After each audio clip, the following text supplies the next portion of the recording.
بسم اللہ الرحمن الرحیم۔ ایک گھمنڈی شہزادی کی کہانی۔ بہت سال پہلے کی بات ہے۔ ایک بادشاہ تھا جس کی ایک بہت خوبصورت بیٹی تھی۔ وہ لڑکی اپنی خوبصورتی اور دولت کی وجہ سے بہت گھمنڈی ہو گئی تھی۔ کہیں سے بھی اس کی شادی کے لیے رشتہ آتا تو وہ اسے ٹھکرا دیتی تھی اور اس کا خوب مذاق بناتی تھی۔ ایک دن بادشاہ نے ایک بہت بڑی دعوت رکھی اور اس میں شہزادی سے شادی کرنے والے تمام شہزادوں کو بلایا۔ سب لوگ اپنے اپنے مرتبے کے حساب سے کرسیوں پر بیٹھ گئے۔ پھر شہزادی اس دعوت میں کئی چیزوں کے ساتھ بہت گھمنڈی انداز میں آئی اور وہ جس بھی شہزادے کے پاس سے گزرتی تو وہ اسے بہت نیچی نظروں سے دیکھتی۔ پھر وہ ایک شہزادے کے پاس پہنچی جو بہت زیادہ موٹا تھا، تو شہزادی نے اس کا مذاق اڑاتے ہوئے اپنی قمیص سے کہا کہ دیکھو یہ تو آٹے کا بورا ہے۔ جب دوسرے شہزادے کے پاس پہنچی تو کہا یہ تو کوئی کھمبا ہے، اور جب تیسرے شہزادے کے پاس گئی تو کہا یہ تو سفید چوہا ہے۔ اسی طرح شہزادی ہر شہزادے کی بے عزتی کرتی رہی، لیکن ایک شہزادے کو تو دیکھ کر اسے بہت ہنسی آئی کیونکہ اس نے داڑھی رکھی ہوئی تھی۔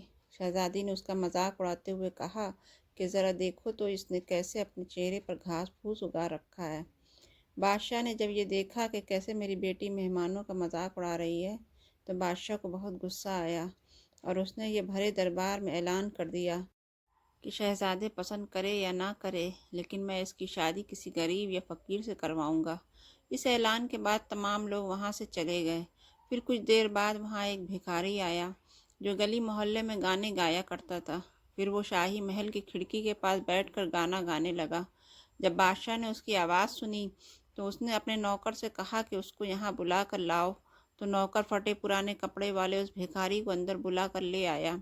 پھر اس بھکاری نے شہزادی کے سامنے بہت اچھا ایک گانا گایا اور پھر بادشاہ سے انعام مانگا۔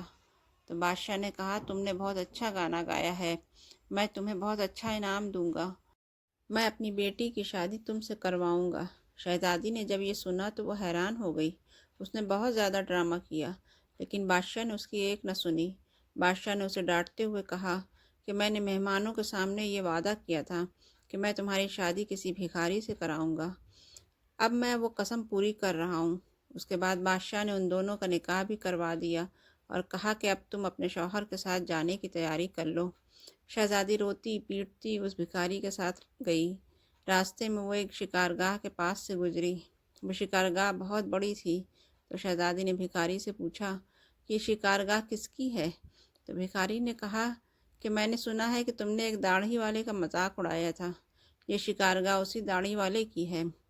اگر تم اس داڑھی والے سے شادی کر لیتی تو یہ شکارگاہ تمہاری ہوتی۔ اس کے بعد پھر وہ ایک بڑے عظیم و شان شہر میں داخل ہوئی۔ اتنا بڑا اور خوبصورت شہر دیکھ کر شہزادی حیران ہو گئی۔ اس نے پوچھا کہ اس شہر کا مالک کون ہے؟ تو بھکاری نے کہا یہ شہر داڑھی والے کے ملک میں آتا ہے، اگر تم اس سے شادی کر لیتی تو یہ سب تمہارا ہوتا۔ شہزادی نے افسوس کرتے ہوئے کہا کہ میں نے بہت بڑی غلطی کر دی، کاش میں اس سے شادی کر لیتی۔ تو بھکاری نے ناراض ہوتے ہوئے کہا کہ مجھے اس سے کوئی مطلب نہیں، مگر تم میرے ہوتے ہوئے کسی دوسرے مرد کی باتیں کیوں کر رہی ہو؟ کیا مجھ میں کوئی کمی ہے؟ اس کے بعد وہ ایک چھوٹی سی جھوپڑی کے پاس پہنچے تو شہزادی نے کہا کہ کیسی بیکار اور چھوٹی سی جھوپڑی ہے؟ تو بھکاری بولا کہ یہ میرا گھر ہے اور یہی وہ جگہ ہے جہاں ہمیں زندگی گزارنی ہے۔ تو شہزادی بولی کہ تمہارا نوکر کہاں ہے؟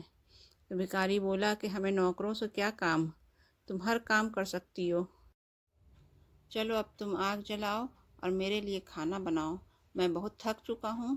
لیکن شہزادی کو کھانا بنانا نہیں آتا تھا تو بھکاری نے اس کی مدد کی۔ پھر کچھ دیر بعد انہوں نے الٹا سیدھا کھانا پکا کر کھا لیا اور سو گئے۔ دوسرے دن اسے بھکاری نے جگایا اور گھر کا کام کرنے کو کہا۔ شہزادی پورا دن کام کرتی رہی اور اوپر سے بھکاری کی ڈانٹ بھی سنتی رہی۔ کسی طرح سے انہوں نے کچھ دن گزار لیے۔ ایک دن بھکاری نے کہا کہ میں نے جو کچھ کمایا تھا وہ سب اب ختم ہو چکا ہے، اب کمائی کی باری تمہاری ہے، میں تمہیں لکڑی لا کر دیتا ہوں، تم مجھ سے ٹوکریاں بن لینا۔ یہ کہہ کر وہ جنگل میں گیا اور ٹوکری کے لیے لکڑی کاٹ کر لے آیا۔ شہزادی نے ٹوکری بنانا شروع کر دیا۔ اس نے پہلے کبھی اس طرح کا محنت والا کام نہیں کیا تھا، اس لیے اس کی انگلیاں زخمی ہو گئیں اور ان میں سے خون نکلنے لگا۔ یہ دیکھ کر اس کے شوہر نے کہا کہ تم یہ کام نہیں کر سکتی، میں تمہیں دھاگے لا کر دیتا ہوں، تم مجھ سے کپڑے بن لینا۔ لیکن وہ یہ بھی نہ کر سکی۔ تو اس کے شوہر نے کہا کہ تم تو میرے لیے بالکل بھی کام کی نہیں ہو، تم تو کوئی بھی کام نہیں کر سکتی، تم سے شادی کر کے میں برباد ہو گیا۔ ٹھیک ہے، میں کوشش کرتا ہوں، تمہارے لیے میں مٹی کے برتن لا دوں، تم انہیں بازار میں جا کر بیچ دیا کرو۔ اس بات پہ گھمنڈی شہزادی نے کہا کہ جب میں بازار جاؤں گی تو میرے ملک کے لوگ مجھے اس حال میں دیکھ کے مجھ پہ بہت ہنسیں گے۔ تو شوہر نے کہا کہ یہ میرا مسئلہ نہیں ہے، اگر تم بھوک سے نہیں مرنا چاہتی ہو تو تمہیں یہ کام کرنا ہی پڑے گا۔ مٹی کے برتن بیچنے کا کام بہت اچھا چل رہا تھا۔ لوگ جب ایک خوبصورت لڑکی کو بازار میں برتن بیچتے ہوئے دیکھتے تو اس پر ترس کھا کر اس سے کچھ نہ کچھ خرید لیتے۔ جب برتن بک گئے تو بھکاری نے اور برتن لا کر دیے۔ اس دوران ایک سپاہی وہاں سے گزرا تو اس نے برتن لے کر اس میں لات مار کر توڑ دیے اور کہا کہ دوبارہ تم اس طرح سے راستہ مت گھیرنا، ایک طرف برتن رکھ کر بیچنا، بیچ راستے پر مت بیچنا۔ شہزادی بہت پریشان ہوئی، اس نے سارا واقعہ گھر آ کر اپنے شوہر سے بتایا۔ شوہر نے کہا تم بالکل پاگل ہو، تم سے کس نے کہا تھا کہ تم برتنوں کو ایسے بیچ بازار میں رکھ کر بیچو؟ آخر وہاں سے لوگوں کو نکلنے میں پریشانی ہوتی ہوگی۔ مجھے لگتا ہے کہ تم یہ بھی نہیں کر سکتی، یہ تمہارے بس کا کام نہیں ہے۔ میں شاہی محل جاؤں گا، ہو سکتا ہے شاید تمہارے لائق کوئی کام وہاں مل جائے۔ یہ کہہ کر وہ شاہی محل کے لیے روانہ ہو گیا۔ شام کو وہ واپس آ کر کہا کہ تمہارے لیے شاہی محل میں مددگار باورچی کی جگہ مل گئی ہے، اب کم سے کم ہمیں پیٹ بھر کے کھانا تو مل ہی جائے گا۔ اس طرح وہ گھمنڈی شہزادی ایک مددگار باورچی بن گئی۔ وہ روز صبح سے شام تک باورچی خانے میں رہتی اور رات کو بچا ہوا کھانا اپنے گھر لے آتی۔ اس طرح دونوں میاں بیوی کا گزارا ہونے لگا۔ محل میں آئے ہوئے اسے کچھ ہی دن گزرا تھا کہ اس نے سنا کہ محل میں کوئی شاہی پروگرام ہے۔ جب مہمان آنے شروع ہوئے تو شہزادی باورچی خانے کی کھڑکی سے انہیں دیکھنے لگی۔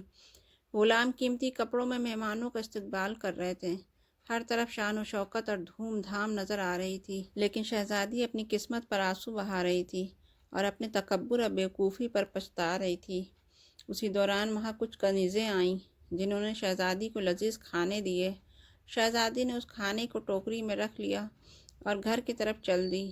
ابھی وہ محل کے دروازے سے گزر ہی رہی تھی کہ اچانک بہت قیمتی پوشاک پہنے ہوئے ایک آدمی نے اس کا راستہ روکا۔ شہزادی نے جب اس کی طرف دیکھا تو یہ وہی داڑھی والا بادشاہ تھا جس کا اس نے مذاق اڑایا تھا۔ وہ خوف سے کانپنے لگی۔ بادشاہ اسے لے کر محل میں پہنچا۔ اتنے سارے لوگوں کو دیکھ کر اس کا اپنے اوپر قابو نہیں رہا اور گھبراہٹ میں اس کے ہاتھ سے ٹوکری گر گئی اور اس میں سے کھانا نکل کر چاروں طرف بکھر گیا۔ تمام درباری ہنسنے لگے۔ شہزادی کا اس وقت حال ایسا تھا کہ کسی طرح زمین پھٹ جاتی اور وہ اس میں سما جاتی۔ اس نے جھٹکے سے اپنا ہاتھ چھڑا لیا اور بھاگنا چاہتی تھی، پھر بادشاہ نے اسے دوبارہ پکڑ لیا اور نرمی سے بولے کہ ڈرو مت، کیا تم مجھے نہیں پہچانتی ہو؟ میں وہی بھکاری ہوں جو تمہارے ساتھ جھوپڑی میں رہتا تھا، اور میں وہی سپاہی ہوں جس نے تمہارے برتن توڑے تھے۔ یہ سب کچھ میں نے تمہارے لیے اس لیے کیا کیونکہ میں تمہیں پسند کرتا تھا اور تم سے شادی کرنا چاہتا تھا۔ اب تمہارے گھمنڈ کا علاج ہو چکا ہے۔ میں وہی بھکاری ہوں جس کے ساتھ تم رہا کرتی تھی۔ اب تمہیں اچھا سبق مل گیا ہے، پچھلی باتوں کو بھول جاؤ اور دیکھو ہماری شادی کی تیاریاں ہو رہی ہیں۔ اسی وقت کنیزیں آئیں اور اسے اپنے ساتھ لے گئیں۔ پھر شہزادی کو نہلا کر اسے دلہن کا لباس پہنایا گیا۔ پھر جب وہ دوبارہ وہاں آئی تو دیکھا کہ اس کے ماں باپ اور تمام درباری وہاں موجود تھے۔ لوگوں نے اسے مبارکباد دی۔ اس وقت شہزادی بالکل بدل گئی تھی۔ اس کا غرور، اس کا گھمنڈ سب ختم ہو چکا تھا۔ اس نے زندگی گزارنے کا ڈھنگ سیکھ لیا تھا۔ اس کہانی سے ہمیں یہ سبق ملتا ہے کہ حالات جیسے بھی ہوں، انسان کو کبھی تکبر یا گھمنڈ نہیں کرنا چاہیے۔ اللہ تعالیٰ کا ہمیشہ شکر ادا کرنا چاہیے۔ دوستوں، آپ کو اس کہانی سے کچھ علم حاصل ہوا ہو تو ویڈیو کو شیئر ضرور کریں اور ایسی اور کہانی کے لیے چینل کو سبسکرائب بھی کر لیں۔ شکریہ۔